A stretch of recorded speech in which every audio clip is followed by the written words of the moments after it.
Good morning, this is Nila Yola reporting about inflammatory bowel disease. Inflammatory bowel disease describes a group of disorder in which the intestines becomes inflamed. It has often been thought of autoimmune disease, but research suggests that the chronic inflammation may not be due to the immune system attacking the body itself. What are the causes of the inflammatory bowel disease? The causes are the immune function, genetics, bacteria or viruses, or environmental. Immune function IBD may result when an abnormal immune system responds to bacteria, viruses, or food particles, triggers an inflammatory reaction in the gut. Genetics. Links have been discovered between IBD and certain gene mutations. Up to 20% of those with ulcerative colitis have a close relative with IBD. Bacteria or viruses. Research has linked both E. coli and enterovirus to Crohn's disease. Environmental is a factor such as smoking, oral contraceptives, diet, breastfeeding, vaccination, antibiotics, and others have been investigated as potential causes. The risk factors of this disease is including the age, ethnicity, genetics, location, medications, and smoking. Age is the most people are diagnosed before age of 30.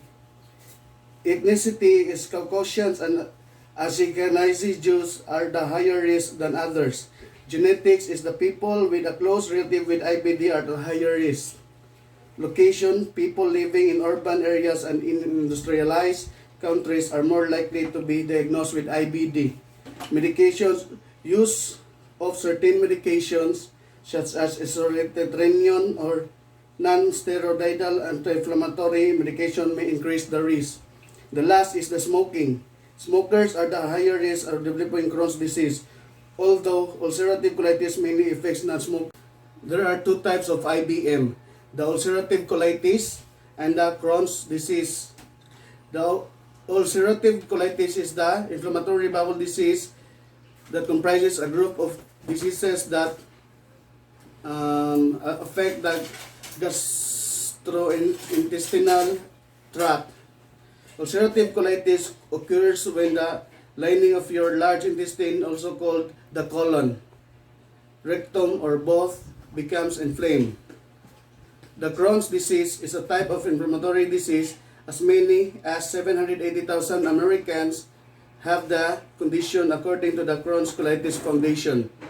More research about Crohn's disease is necessary. Research aren't sure how it begins, who is most likely to develop it, how it will be manage it. Despite major treatment advances in the last 3 decades, no cure is available yet. The diagnosis of this disease is physical exam, blood test, stool test, endoscopic procedures, colonoscopy and biopsy, flexible sigmoidoscopy, upper endoscopy, capsule endoscopy, imaging tests, x-rays, CT scan or CT enterography, MRI scans.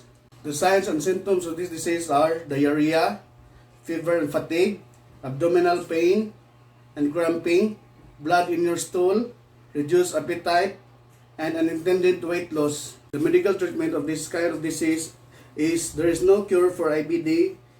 The goal of treatment to reduce symptoms, achieve and maintain remissions, and avoid associated complications. That most common available treatments are medical and surgery. And also there are more other medical treatment of this, like anti-inflammatory drugs, corticosteroids, immune suppressor, and biological therapies. Anti-inflammatory drugs is 5-ASA medications are typically the first line of defense against IBD symptoms. They reduce inflammation in the gut. Gut may help achieve and maintain remission. Corticosteroids is the fast-acting anti-inflammatory steroids that may be prescribed in the milder class of anti-inflammations aren't effective.